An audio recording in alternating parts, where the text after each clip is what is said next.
بسم الله الرحمن الرحيم. الحمد لله رب العالمين، والصلاة والسلام على خير خلق الله محمد وعلى آله وأصحابه الكرام وتابعيهم بإحسان إلى يوم الدين. ربنا أرنا الحق حقا وارزقنا اتباعه، وأرنا الباطل باطلا وارزقنا اجتنابه. ربنا آتنا في الدنيا حسنة وفي الآخرة حسنة وقنا عذاب النار. بەڕێزان و خۆشەویستانم لە خزمەت ژیانی هاوڵانی پێغەمبەری خوایە صلی الله عليه وآله وسلم لەژێر سێبەری ژیانی ئەوانە ژیان گوزەر ئەکەین و چەند هاوڵێک لە خزمەتیان نەبووین و لەژێر سێبەریانە حەواوینەتەوە. ئەمڕۆ لە خزمەتانە باسی شاعیرەکەی پێغەمبەری خوا ئەکەین صلی الله عليه وآله وسلم، حەسانی کوڕی ثابت. سەرەتا کە لە خزمەت حیاتی حەسانە ئەوەستام هەمیشە وام هەستە کرد حەسان زۆر گەنجە، شاعیرێکی لاوی گورج و گۆڵ و تون و تۆڵ ئەهاتە پێشچاوم کە حرەکاتی زۆر سەریع ئەدێت و ئەڕوا و ئەهاتە زەینم. دواتر کە لە خزمەتی ئەوەستام سێرەکەم شاعیرە پیرە جوانەکەی دەوری پێغەمبەری خوایە صلی الله عليه وآله وسلم کە بە ئەبولولید ناسراوە، حەسانی کوڕی ثابتی کوڕی منذیر کە لە خەزرەجەکان بووە لە مەدینە پێش پێغەمبەری خوا صلی الله عليه وآله وسلم بە 8 ساڵ لەدایک بووە. لە هەندێک ڕیوایەتەوە ئەڵێ واتە 8 ساڵ لە پێغەمبەری خوا صلی الله عليه وآله وسلم گەورەتر بووە. مەشهورە بەوەی کە یەکێکە لەو کەسانەی کە عمری زۆر درێژ بووە، 120 ساڵ ژیاوە. 120 ساڵ، 6 ساڵ لە جاهیلیەتە، 6 ساڵ لە جاهیلیەتە ژیاوە و 6 ساڵیش لەناو ئیسلامە ژیاوە. لە ماڵێکی زۆر وجاهەت و خاوەنی شەرەف و ئەوانە وردە لەدایک ئەبێ و گەنجەتی لێ بەسەر ئەبا. زۆر کاتەکانی بە لەهولەعبە و بە گۆرانی بەسەر ئافرەتان و بە شەعرەوتن بەسەر ئافرەتانە کاتەکانی بەسەر ئەبا. لە زمانی جەهالەتی قوڕەیشە و یا با بڵێن جەهالەتی عەرەبیە بەعام پێش ئیسلام یەکێک لەو شتانەی کە عەرەب زۆر شانازی پێوە ئەکرد بەسەلەی شاعیر و شعر بوو. هەر قەومێ شاعیری نەبوایە فەوتا بوو، ئەبوایە ئیلا کۆمەڵە شاعیری هەبێ و هەموو خەڵکیش خۆیان بۆ خۆیان مولعی شعر بوون و شعریان زۆر زۆر لەبەر ئەکرد. هەندێک لە شاعیرەکان کە شعرەکانیان ئەوە یەکجار ئەیان و یەکسەر خەڵک لەبەری ئەکرد. هەموو مەلیکەکان زۆر ڕێزیان ئەگرت لە شاعیرەکان. حەسانی کوڕی ثابتیش کە بە شعر مەشهور بوو پاشاکانی غەساسینە لە شام لە قیبڵ لە زۆر شوێنی تر هەدیی زۆر گەورەیان بۆ ئەنارد. حتا لە هەندێک ڕیوایەتە ئەفەرمێ هەموو مانگێک غەساسینەکان لە شامەوە بە تایبەت شتیانە بۆ مەدینە بۆ ئەم. کاتێک کە ئەم چاوی کردەوە لە نێوان ئەوس و خەزرەجە جەنگ هەبوو، ئەمیش خەزرەجیە ئەنواع شعری بەرامبەر بە ئەوس ئەوت و عیبەکانی ئەوسی دەرەخست و پاڵەوانێتەکانی خەزرەجی باسە کرد. وردەوەدا عمری بەسەر چوو بوو، گەورە بوو، لە نزیکی 6 ساڵە ڕۆژێک هەندێک مشک کۆبوونەوە وتیان طبعا حەسانی کوڕی ثابت لە بەنی نەجارە، بەنی نەجار ئەکەنە خاڵی پێغەمبەری خوا صلی الله عليه وآله وسلم، چونکە دایکی پێغەمبەری خوا صلی الله عليه وآله وسلم ئەسڵ خەزرەجیە لە مەدینەیە لە بەنی نەجارە،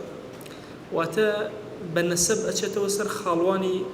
پێغەمبەری خوا صلی الله عليه وسلم. ئەفەر بەجارێ مشرکین کۆبوونەوە وتیان تۆ ئاگاد لێ ئەوە 10 ساڵێکە ئەم کابرای هاتۆ ئیدعای ئەوە کە پێغەمبەرە و پێغەمبەرایەتی ئەکا و دینەکەمانی هەمووی تێکاوە بەسەریەکە، تۆ شاعرێکی زۆر گەورە و ناوداری بۆ شاعرێکی لەسەر ناڵی. حەسانیش لە پشتی بەردێکەوە خۆی داگرت. طبعا حەسانێکێکە لەوانەیە کە خوێنەواری هەیە و نووسینی هەیە،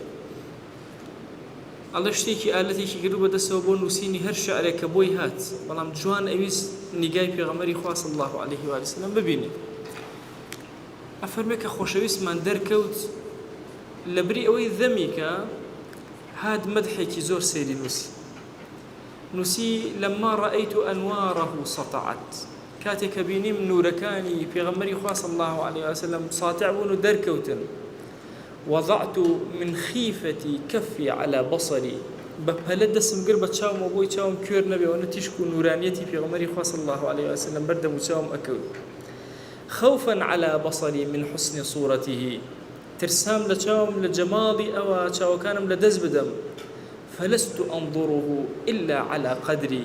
نەمەوێرا بە تەواوی سێری کەمە چاوم ئەخست و سێرم ئەکرد چیم بینی روح من النور في جسم من القمر ڕۆحێکم بینی یەک پارچە لە نور دروست کرابوو لەناو جەستەیەکە جەستەکەش لە مانگ دروست کرابوو هەر پڕ نور بوو کە حلیەتی نوسیجت من الأنجم الأزور هەر کەئەنەما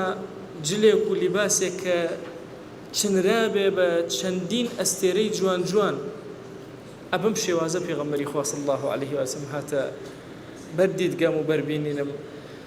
هەندێک ڕێوایە دەفەرمون لە دوای ئەم بینینەی پێغەمبەری خوا صلی الله عليه وسلم ئیتر موسڵمان کە موسڵمان بوو لە ناو مەدینەوە وردە وردە خزمەتی حەسان دەستی پێکرد لە خزمەتی پێغەمبەری خوایە صلی الله عليه وسلم شۆرەتەکەی هەموو جەزیرە عەرەبی گرتبوو بەڵام 6 ساڵ عمرێکی زۆر گەورە لە خزمەتی جەهالەتە بەسەری بردووە اینجا بسم الله کرد لە ژیانێکی نوێی خۆی 6 ساڵیش لە خزمەتی ئیسلامە دیفاعی لە پێغەمبەری خوا کرد صلی الله عليه وآله وسلم چەندێ ڕێ لە حیاتی ئەم ئەفەرمێ جارێ پێغەمبەری خوا صلی الله عليه وسلم ڕووی کردە ئەنسار طبعا ئەوس و خەزرەج هەردووکیان بوونە ئەنسار یارمەتیدەری پێغەمبەری خوا صلی الله عليه وآله وسلم فرمووی ما يمنع القوم الذين نصروا رسول الله بسلاحهم أن ينصروه بألسنتهم چیانە ئەو قەومەی کە بە شمشێریان دیفاعەکەن لە پێغەمبەری خوا صلی الله عليه وآله وسلم ئەی بۆ بە زمانیان چییە ڕێگرە لەوەی کە بە زمانیش دیفاعی لێ بکەن ئەفەرمێ حەسان کە ئەمەی بیست فەرمووی ئەنە لەها من بۆ دانێ بۆ ئەو جەنگەی پێغەمبەری خوا صلی الله عليه وسلم کە بە زمان ئەم جەنگە بکەم ئەفەرمێ زمانی خۆی ئەبەم شێوازە گرتبووی ئەو جەنگە بەمە ئەکرێ بەمە پێغەمبەری خوا صلی الله عليه وآله وسلم ئەفەرمێ والله ما يسرني به مقول بين بصرى وصنعاء هیچ وشەیەک بەلامە ئەوەندە شیرین جوان نەبووە کاتێک کە وتی ئەنە لەها و زمانی خۆی گر حەسان لە نێوان بوسرە و سەنعا چەند گەورەی ئەو بینە ئەفەرمێ هیچ وشەیەکی وەها جوانم بەرگوێ نەکەوتم کە دڵخۆشم کا بە ئەندازی قسەکەی حەسان پێغەمبەری خوا صلی الله عليه وسلم هانی حەسانی زۆر ئەدا ئەفەرموو ئوهجوهم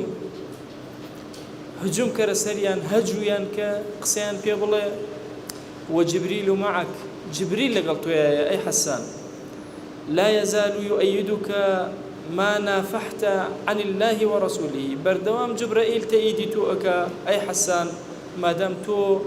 خراپە لە خوا و پێغەمبەری خوا صلی الله عليه وآله وسلم دوورە خەیتەوە طبعا شعراء زۆرن لە زمانی پێغەمبەری خوا صلی الله عليه وآله وسلم عبد الله کوڕی ڕەواحە مالکی کوڕی کەعب ئەمانە هەموو شاعری زۆر بارز و بەرزن بەڵام حەسان لە ناویانە لە هەموویانە بەهێزترە ئەگەنا شعرەکانی عبد الله کوڕی ڕەواحە بخوێنەوە سەر سوڕەمێنە عەرەب هەموویان شاعر بوون لەو کاتە ئەسڵ شعری ئەو جاریانە بخوێنەرەوە و ئافرەتانی کە جاریە بوون و شعریان نووسیوە سەر سوڕەمێنە چۆن ئەو هەموو شعرە بە قووەتیان پێوتراوە بۆیە هەموویان هەموو جیلەکە زەمەنەکە هەمووی زەمەنی شعرە بەڵام لە هەموویانە ئەم کەڵە پیاوە دەرکەوتووە کە حەسانی کوڕی ثابتە ئەفەرمێ جیاوازی شعرەکانی حەسان لەگەڵ ئەوانی ترا چی بوو طبعا هەموویان کە شعریان ئەوت عیبیان ئەدایە پەنای کافران بە کوفر یانمە کافرن بتپەرستن حەسان وهای نەئەکرد ئەهات عیبداری ئەکردن بەچی بە هەر هەڵەیە لە مێژووی خۆیانە کردبێتیان عشرەتەکەیان باو باپیریان یەک کەسیان هەڵەیەکی کردوواڵەکە لە شعرە هەر هەموو دەرەخستەوە بۆیە پێغەمبەری خوا صلی الله عليه وآله وسلم جارێکیان کافرەکان زۆریان هێنا بوو زۆر قسەیان بەرامبەری کردبوو فەرمووی کێ وەڵامیان ئەداتەوە عەبدوڵڵای کوڕی ڕەواحە وتی من شعرێکی بە قووەتی وت دڵی پێغەمبەری خوا صلی الله عليه وسلم ئاوی نەخواردەوە دوایی کەعبی کوڕی مالک شعرێکی زۆر بە قووەتی وت دڵی ئاوی نەخواردەوە وتی خەبەر بنێرن بۆ حەسانم بۆ بانکن ئەڵێ کە حەسان هات حەسان لە خۆشیان نەی ئەزانی چێ بکە ئەیوت قد آن لكم أن ترسلوا إلى الأسد الضارب بذنبه ئێستا کاتی ئەوە هاتووە کە خبر بنێرن بۆ ئەو شێرەیکەوە بە کلکی شەڕەکە کلکی ئەو کتێبە عەرزاوە تووڕەیە ئەڵێ زمانی خۆی دەرەهێنا زوو ئەیبردەوە ناوە بە پەلەپەل ئەمە کاتی ئەمە هاتووە کە جەنگکە پێغەمبەری خوا صلی الله عليه و سلم فەرمووی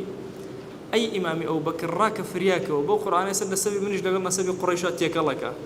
وایان پێەکە طبعا باشترین کەسێک کە لە نەسەب شارەزا بوو بێ سەیدنا ئەوبەکر نەسەبی قوڕەیش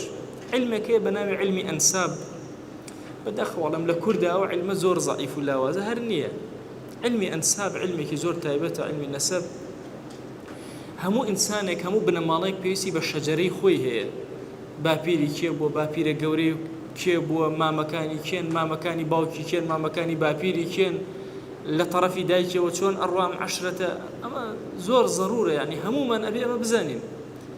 یەکێک لە علمە زۆر گرەکە علمی ئەنسابە لە شریعەتە کە گرنگی پێ ئەدرێ خەڵک باو باپیری خۆی بناسێ هەندێک صفات هەیە کە لە تۆیە دەرەکەوێ جاری وایە حەو پشتی تۆیە بۆیە زۆر باشە ئینسان پشتەکانی خۆی بناسێ بخوێنێتەوە دیراسەی کە جاری وا هەیە سێرەکەی لە مناڵێکدا شتێک هەیە دیراسەکە سێرەکەی لە پشتی تۆیە لە شوێنەکە هەبوو کاتێکە ئەفەرمێ وەکانە ئەبوهما صالحا لە سوورەتی کەهفە لەو تارێکە بە درێژی باسی باوکی ساڵحم کردووە کە تەئسیری چەندێکە لەسەر مناڵەکان جاری وا هەیە لە حەو پشتە لە دە پشتە لە سیانزە پشتە ڕنگدانەوەی سەلاحی تۆ ئەوێ دایک و باوک سەلاحیە زۆر گرنگە کە ساڵح ئەبێ باوک هەندێک جار وەچەکان لە خواری خوارەوە ئیسفادە لەو سەلاح و لەو خواناسی ئەو ئەکەن بۆیە ئەفەرمێ بە ئەوبەکری سدیقی وتی ئەو بەکری سدیق فریایکەوە ئەڵێ ئەوبەکری سدیق چوو پێی وتی ئەوە عەشرەتی ئەوە بۆ شێوازەیە ئەو فڵان کەسە ڕۆژەکانی چکەم لە مەدینە گەورە بوو ڕۆژەکانی جەنگی هەموو پێوت ئەم عەشرەتانە هەموو بەو شێوازەن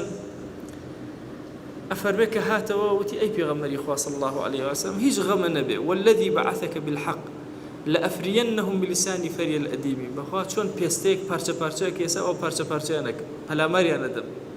بەڵام هیچ مەترسە ئەی پێغەمبەری خوا صلی الله عليه وسلم بەخوا چۆن مویەک لەناو هەویرا دەرەهێنی ئەوە نەسەبی تۆم لەبەر کردووە جێ ئەەکەمەوە هیچ هجوومێ ناکەمە سەر نەسەبی تۆ ئەفەرمێ کە دەستی کرد بە هجوومکردن وە سەر قوڕەیش زۆرێک لە مشرکینی گەورە گەورە هەموو نوچیاندایە لە بەردەم شعرەکانیان هەر عیبە و مکەسەراتێکی ژیانیان هەبووە هەمووی ئەهۆنیەوە بە شعر و پێوت حتا وهای لێهات حارثی کوڕی عەوفی مڕی بەپەلە هات بۆ لای پێغەمبەری خوا صلی الله عليه وسلم هاواری بۆ لای هێنا یا محەممەد ئەجرنی من شعر حەسان تێی هاوار پەنام بە لە شعری حەسان فوالله لو مزج به البحر لمزجه قسم بخوا ئەگەر بەحر بێنی تێکەڵ بەم شعرانەکە هەموو تێکەڵەکە بەسەرێکە ئیبادەیەکە هەر هەموو کاولەکە فریامکەوە پێغەمبەری خوا صلی الله عليه وسلم کە ئیزانی شعرەکانی حەسان زۆر کاریگەری هەیە ئەی فەرمووی ئەحسەنتە یا حەسان دەست خۆش بێ ئەی حەسان زۆر باشە هەجاهم فەشەفا وەشتەفا وەصفی ئەکرد ئەی فەوە ئەم کە هەجووی کردن ئیسراحەتمان کرد وای لێ کرد ئەوانیش ئیسراحەتیان کرد شیفای بۆ ئەوانیش نارد بێدەنگیان لێ کرد ئیتر نەیانتوانین جوابی بدەنەوە طبعا ئەو شاعرانەی بەرامبەر بە حەسان جوابیان داوەتەوە سبحان الله لەناو قوڕەیش و غەیری قوڕەیش و ئەوانە زۆرینەیان موسڵمان بوون لە ئەخیرە کەمێکی کەم نەبێ هەمویان موسڵمان بوون لە شعرێکە ئەیوت فقد ثەکولت أمه من كنت واجد أو كان منتشبا في برث الأسد أي قرب سر أو كسو دايك الرب وككسي من شعر برامبري بليم يان بكتبر تشنجي شير وشير بلا ماريبا چەند خەتەرە شێر پەلاماری بە شعری منیش ئەوە خەتەرە پەلاماری بە جارێکیان پێغەمبەری خوا صلی الله عليه وسلم دەستی بەرز کردەوە دوعای بۆ حەسان کرد فەرمووی اللهم أيده بروح القدس خوایە تەئیدی حەسان کە بە جبریل با تەئیدی بکە و لەگەڵ یابێ لە مزگەوتەکەی پێغەمبەری خوا صلی الله عليه وسلم منبەرێکی ترە و دوو منبەر هەبوون دوان منبەرێ بۆ خوتبە و پێغەمبەری خوا صلی الله عليه وسلم منبەرێک بۆ حەسان شعری لەسەرەوە ئەتر خەڵک لە مزگەوتە دان شعرەکانیان لەبەرە کرد و بڵاو ئەو بوو جارێکیان خۆشەویستمان پێ فەرمووی ئوهجو قوڕیشن هەجی قوڕیش کرد لێیان بدە ئەی حەسان فإنه أشد عليهم من رشق النبل بەخوا شعرەکانی تۆ ئەوەندە قورسە لەسەر دڵیان چۆن تیرباران هێشتا بەلایەنەوە ئاسانترە هەتاوەکو شعرەکانی تۆ ئەوەندە ئازاریان ئەدەن للشعر كأيوت هجوت محمدا فأجبت عنه وعند الله في ذاك الجزاء هو كابرا مشرك هاتوي هجوي محمد كيتو قسي في الله ومن جواب أدم وبخوال جوابك من لا يخوا أجر ورأجرم هجوت محمدا تو هجوي محمد كيتو جين بمحمد أدي كان محمد برا تقيا كسيكي زور خواناس وتقيب قوراء رسول الله شيمته الوفاء كسيك شيمة أخلاقي برزي بريتي الوفاء تؤتواني هجويكي فإن أبي ووالده وعرضي لعرض محمد منكم وقاء دي أو باوكم وباوكي باوكم والده يعني باوكي باوكم يعني بابيرم وناموسي خوم هموي لبيناوي ناموسي محمد صلى الله عليه وآله وسلم شرفي أو أمي من هرهم أكما بارزقاري فداء أكم بو أو إن جدوين رؤية كرده مشركين وشعري أود أيوة هجوي محمد كان وصفي كان هرشيب كان أيوة ناقنوا بإيما كل إيما أنصار أوس خزرج لنا في كل يوم من معد حمور رجاء إيما اشتك من هيك بيجميرين بوخومان يا سباب شرجوينك من هربوا يا قتال جنجك من هركدوا لجاهليته أو هجاء يا شر شعرك من هركدوا فمن يهجو رسول الله منكم ويمدحه وينصره سواء بخواو كستان هجي بيغمبر بك صلى الله عليه وسلم يا مدحك يا نصر هر وكو يكا چونك ايمي لقلين ايما كهمو روجك جيان من هموي بربو لنصرة قوري كرا ايو هجي چي اكن محمد اكن صلى الله عليه وسلم وجبريل رسول الله فينا كرا وجبرائيل لقل ايما وروح القدس ليس له كفاء بخوا هرشيب كان هرشيب لن ايو جبرائيل تانية روح القدس تانية لقل ايما وزوري تل الشعركاني شعركاني حسان أخرين تو تشيجي تايبتي خوي هي لدوش تا شعركاني كوبوتو مدحي بيغمبري خوا صلى الله عليه وآله وسلم وأصحاب بقشتي وجنجي أصحاب بقشتي هجوي كافران ومشركين ألم دخالا كرد بوتو طبعا حساني كوري ثابت علماء فرمون يكيق لو كساني زور التزامي بالدين وكربة تندي لهجوي جاهلي ولغزل ولهرشيش توازي هنا وتن دسي قرب دينه وحساني كوري ثابت لنا أمهم والشعريك أي فرمو يك شعري تياني لسر آفرتك شعريك غزلي تياني بينما لو كاتب بيشتر شعري زور حسان أنواع زوري شعري غزلي هي بلام دواي أو تواو أفرمون أجر أتوي الشعريك شرعي بخوانيته وشعركاني حسان بكرة دليل وبلغو شوانيكو أما لا يعني كي زور جرينج الإسلام كبيغمري خواه صلى الله عليه وسلم جرينجي بأداء بير كانوا يعني من بريق بو حسان لنا ومزقوت أداء بني أو ندتا يبد مندي بيا بدري كوابو إبا الشاعر مسلمان كان أم لا نفر موجنا كان حتى حساني كوري ثابت لزمان إمام أبو بكر لزمان إمام عمر بتايبئي هنا شعري أود إمام عمر هر طبيعتي وهاب زور حزيب الشعر بو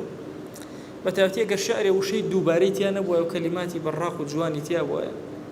زور حزي بي أكردو كوي لي أكرد يكيق لو كساني الشعري لخزمتي أو حساني كوري ثابت حساني كوري ثابت بشيكي بتشوكا لبانقوازي بيغمبري خواه صلى الله عليه وآله وسلم لإعلامي بيغمبري خواه صلى الله عليه وسلم بير كانوا تشان كنالك لهمو زمنك تأثيراتي خواه يعني بجئه يلا لسر خلق لو زمنك كنالي حسان بقوترين كنال بك تأثيري بجئه كاريجري دا أنا خلقي زور متأثر وبشعركاني حسان لقال يتكلبوا بويا مشركين قريش هاواري أني هلا صام أهاتنا خزمت في غمري خواه صلى الله عليه وآله وسلم كره هرشي تيبو تكن بس زماني حسان من لي بقره وزماني أو برنامج برما شن مشهدك هي لحياتي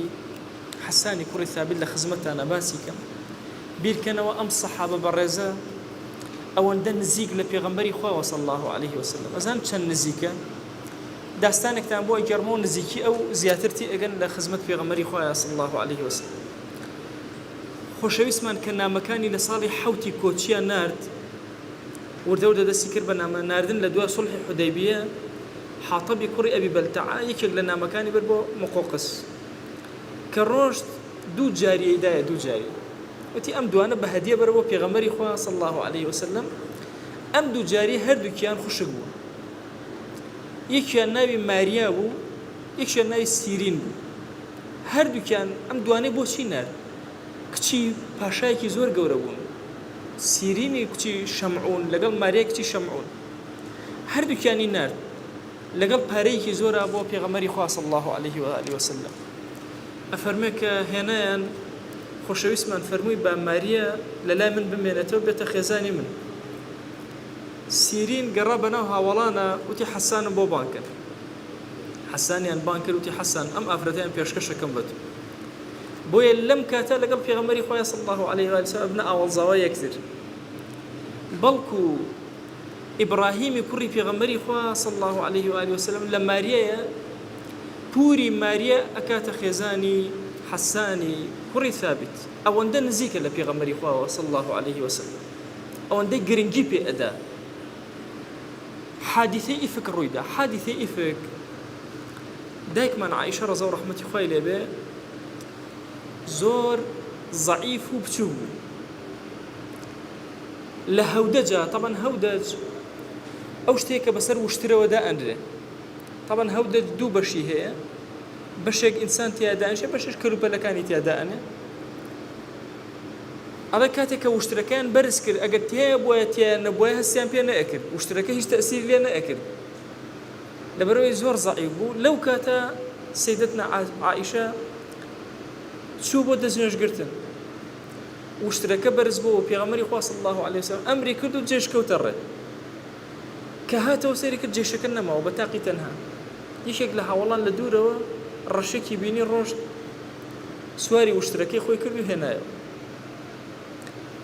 ئەلێرە حادثەی طبعا ناو جێشی پێغەمبەری خوا صلی الله عليه و آله وسلم لە باسی حودەیفە ئەوم عرض کردن، منافقی زۆر تیا بوو، 300 ئەوەندە منافق هەبوون. خۆشەویستمان ئەی ناسین یەکێک، بەڵام هیچیانی نەکوشت، واسی لێ هێنان. حتا سەرۆکی منافقەکان عەبدوڵای کوڕی ئوبەی کوڕی سەلول ئەو بوو کە پێغەمبەری خوا صلی الله عليه وسلم کە وتی عەباکەی خۆت کە مردم عەباکەتم بدەرێ با لە عەباکەی توێ بمنێژن، عەباکەی دایە. بەڵام ئیمامی عومەر نەهی لێ کرد، نوێژی ویسی لەسەرکە، خوا جەل جەلالوه ئاەتی نادە خوارەوە نوێژ لەسەریان نەکەی، منافقن، چونکە تۆ ئەزانی کامیان منافقە. منافقین دەستیان کرد بە بڵاوکردنەوەی بوهتانێکی زۆر گەورە، وتیان ئەوە تا بینیومانە دایکمان عائیشە لەگەڵ ئەم هاوڵە کاری فاحشیان کردو، بۆیە درەنگ کەوتون و هاتوونەتەوە، وردە وردە هەواڵەکە بڵاو بووە، یەهود بڵاویان کردەوە مەدینەی تەنی. هەندێک لە هاوڵانی پێغەمبەری خوا صلی الله عليه وسلم کەوتنە ناو ئەم هەڵەوە، شوێن ئەم دیعایە کەوت. بۆی ئینسان هەر دیعایەکی بس شوێنی نەکەوێت. حەسانی کوڕی ثابت ئەم پیاوە گەورە لە خزمەت پێغەمبەری خوا صلی الله عليه وسلم شوێن ئەم دیعایە کەوت. ئەویش بە هەمان وەکو خەڵک ئەم قسەی دووبارە کردەوە. بۆیە هەندێک لە هاوڵانی پێغەمبەری خوا صلی الله عليه وسلم پێش ئەوەی ئاەت بێتە خوارەوە تەبریە عائیشە بکە گەڕانەوە پەشیمان بوونەوە. یەکێک لەوانە حەسان بوو، هەندێکیان پەشیمان نەبوونەوە، داری حەدیان لێدرا. خەزب ئەو کەسەی بە ئافرەتێکی پاکداوێن یا پیاوێکی پاکداوێن فەرق ناکە، قەذف تەنها ڕەبتی بە ئافرەتەوە نییە، بە پیاویشەوە. تۆمەتباری کە بە زینا و هیچ شاهید و دلیل و بەڵگەیەک نییە لەسەری، ئەبێ 80 داری نەبدرێ لە بەردەم موسڵمانان. بۆی جارێکتر جورئەتی ئەوە نەکە موسڵمانان تۆمەتبارکە. مەسەلەی ئەبێ موسڵمان زۆر ئاگای لە زمانی بێ، زۆر ئەم زمانە فەحسێکی زۆر گەورەی ئەوێ، مراقەبەیەکی زۆر توندی ئەوێ. جاری وایە لە کەناڵێکی ئەعلامە درۆیەکە بیسی مەیڵێرەوە بێدەنگ بە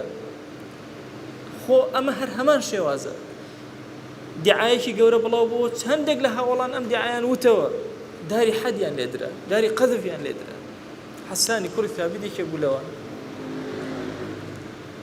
بەڵام زوو فریای خۆی کەوت هاتە خزمەت پێغەمبەری خوا صلی الله عليه وسلم، اعتیزاری بۆ دایکمان عائیشە هێنایەوە و عەفوی کرد. طبعا مەسەلەی قەذف ئەحکامەکان چۆنە؟ ئەگەر کەسەکە عەفوت نەکا دارت لێ ئەدرێ، بەس ئەگەر عەفوت کا دارت لێ نادرێت، چونکە ئەمە مافی خەڵکە، مافی خوا نییە. واضحە؟ مەسەن کەسێکی قەذف کرد، کەسەکە وتی لەبەر خاتی خوا گەردنی ئازا ئەکەم، وتی داری حەدی لێ نادرێت. یەکێک لەوانەی داری لێ نەدرا حەسانی کوڕی ثابت. بەڵام لێرە ئێمە سوودی ئەوە وەرەگرین، هاوڵێکی بەڕێزی پێغەمبەری خوا صلی الله عليه وسلم ئەکەوێتە ناو هەڵەیەکی ئەوەندە گەورەوە، تۆمەت بۆ کێش دروست کرێ؟ بۆ خێزانی پێغەمبەری خوا صلی الله عليه وسلم. لا یەک بیرکەرەوە وا تەسەوور نەکەی تۆ لە زمانی خەڵک پارێزراوە بێ، ئەو خۆشەویستمان لە زمانی خەڵک پارێزراو نیەسە. ئێمە زۆر طبيعية أنواع جۆری ئەذا و عەزیەت و ئازاری خۆشەویستمان دراوە بۆی ئێمە تێبگەین ئێمەش ممکنە ئازار بدرێ دەی ئەم هاوڵە بەڕێزە باشە چاکە سەیرەکەی کاریگەری ئەم حەملە دیعایە ئیعلامیە بە قووەتە ئەکەوێتە سەری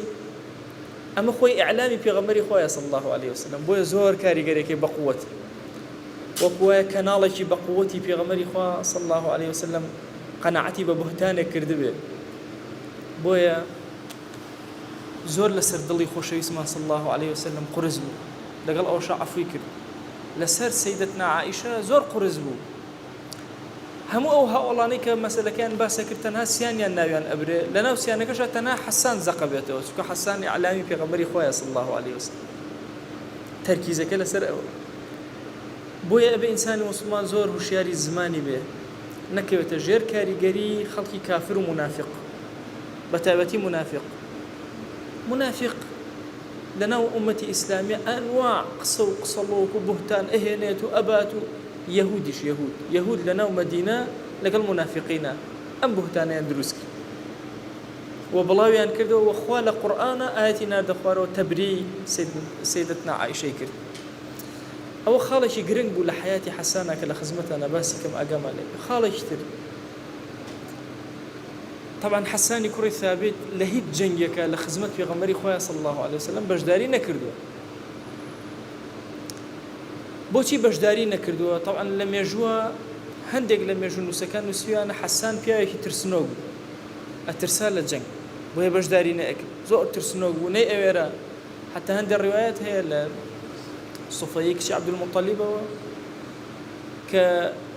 یەکێک لە یەهودیەکان لە یەومی ئەحزابە هات سوفەیە ئەیکوژێت ئەو نایکوژێت سوفەیە پێی ئەڵێ هەستە بچۆ بیکوژە نایکوژێت دوای ئەڵێ هەستە سەری بڕە سەری فڕێبە بۆ یەهود ئەڵێ وەڵام من ناقم نێوەسە سەریشیەوە ئەڵێ دەبڕۆ شمشێرەکەی لێ بکەرەوە ئەڵێ بەخوا حەقیشم نێوەسە سەلە بوو شمشێرەکەی ئەنواع ڕیوایەتی تر هەیە لە باسی ئەوە کە سەیدنا حەسان پیاوێکی ترسنۆک بوو بينما محققين كدراسة أم مسألة كان على أم بابته زور غلط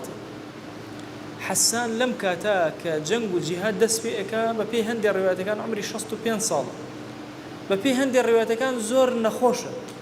هل لغزوي بدر ولا غزوي أحزاب لا أحد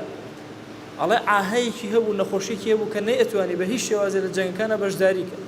بوي اللي هي جنگك لزماني پیغمبري خدا صلى الله عليه واله وسلم لدواي اويش او شص صالي تريش كجيا بهي شوازه اللي هي جنگك بجداري نكرو لبر او نخوشي خوي دليل يعني شي بو اما محققين افرمون خلق خوا خوا ويكشتي بتشوك لحسان بدو زيتو شعري بسرا بالله يك شعرنيه كمشركين قريش واهل الجاهليه وتبت حسان ترسنوك خو اجا ترسنوك بو نيتواني ام دفاع اقوربك هر قصيه كده كنا برا ترسنوك تو شعر بسر إما علي بويا علن همو أمر روايتنا هلن بلكو حساني كوري ثابت همو صفات برزكاني صفات جوانكاني تيابوا لقلش الشجاعات چونك الشعر بو وتن خوشي بو خوي أو الشجاعتي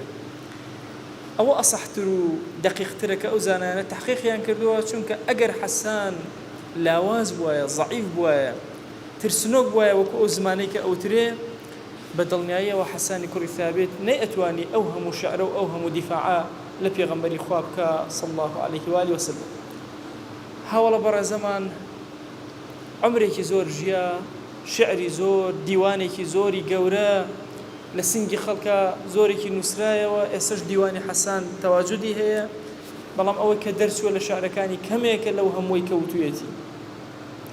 لكوتا كاني عمريا چاوەکانی هەردووک لە دەستدا کوێر بوو 120 ساڵ عمری کرد چاوەکانی کوێر بوو نەی ئەبینی لە زمانی سەیدنا معاویە لە ناو مەدینە خەبەر بڵاو بوویەوە کە ئەمڕۆ شاعیرەکەی پێغەمبەری خوا صلی الله عليه وآله وسلم وفاتی کردووە سەیدنا معاویە لە شام نەفەرێکی تایبەتی تەرخان کرد کە بە تایبەت لە بری ئەو نوێژ بکات لەسەر حەسانی کوڕی ثابت رضا ورحمتي خوي پروردگار بسري اداب بارد ام هاولا برزي پیغمبري خوا صلى الله عليه وسلم بأيمي ود ايني بيروزي اسلام تنها بطولة كاني ميداني جهاد نيا ميداني تريشان چۆن خەڵکێک بە سیلاح دیفاعەکە لە پێغەمبەری خوا صلی الله عليه و سلم بە شمشێر و خوێنی خۆی هەندێکی ترمان هەن لە هاوڵان بە زمانیان کە هەندێک لە زانایان وتوانە هەنگوین چۆنە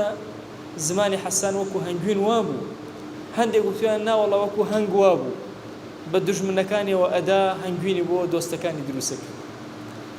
مەدحی پێغەمبەری خوایە کرد صلی الله عليه و آله وسلم زەممی بەرامبەرەکانی ئەکرد و دژمنەکانی پێغەمبەری خوایە کرد صلی الله عليه وسلم ئەکرێ مەیادینی کار زۆر گەورە بن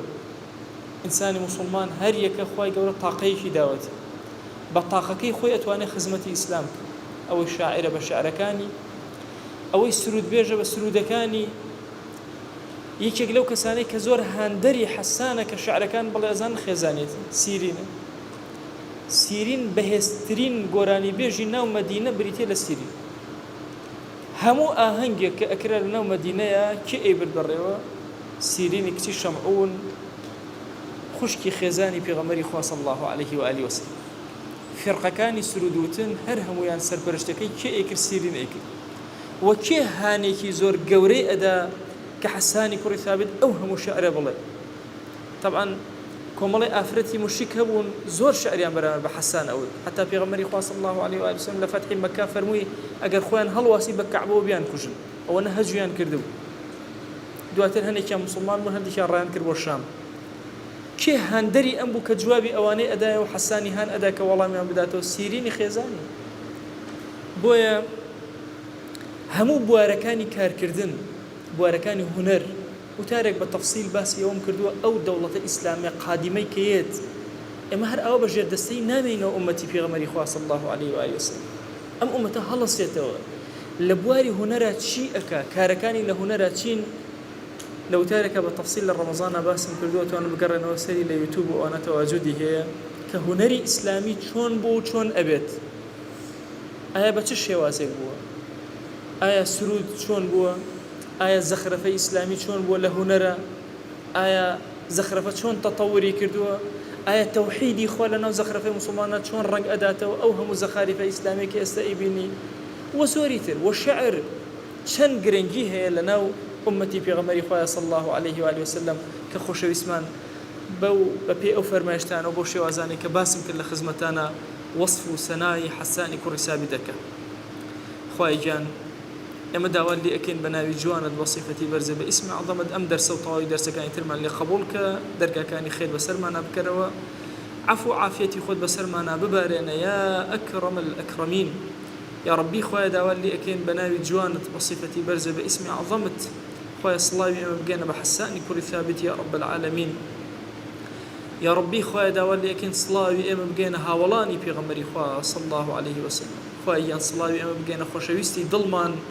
نوری چاومان ئاسۆی هەموو ژیانمان پێغەمبەری خوا صلی الله عليه و آله وسلم خوای یەکێک ناومان لە خزمەتیا بێنە یا ئەکرەم الئەکرەمین خوای گیان لەسەر جەم گوناهەکانمان ببورە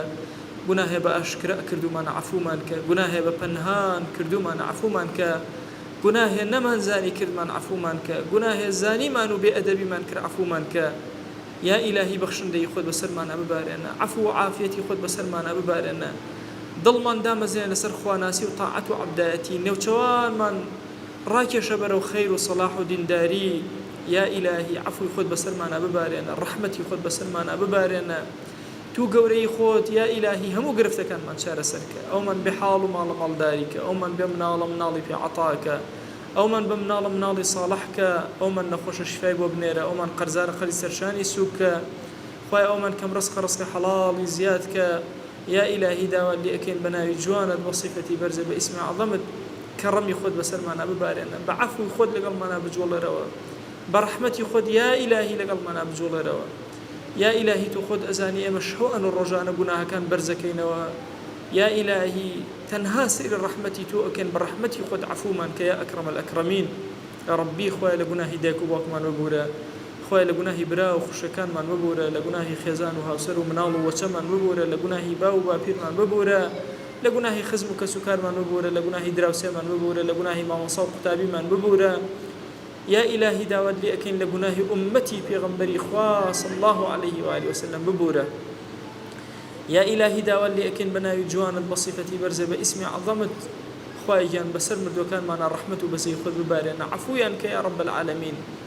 خوايا أو مردواني أمتي في غمري خوا صلى الله عليه وسلم ككزني بهانا أنا وبي كزني دعائك خيريان وبكا وإيمي الزليل قناه بار دعايا بوأكين يا ربي خوايا عفويا يا أكرم الأكرمين لين خوش يا رب العالمين يا ربي خوايا جان شون أولم كاتا قرمائي ملبرخاتي توكوين ويا إلهي أول بهشتا لخزمتها ولانو بحضور خود من شاتك يا رب العالمين بخزمة أنبياء وبيغمبران من بقينا يا أكرم الأكرمين يا إلهي دا ولي أكن أم دعانا من قبولك خوايا أم دعانا من قبولك خوايا أم دعانا من قبولك آمين آمين والحمد لله رب العالمين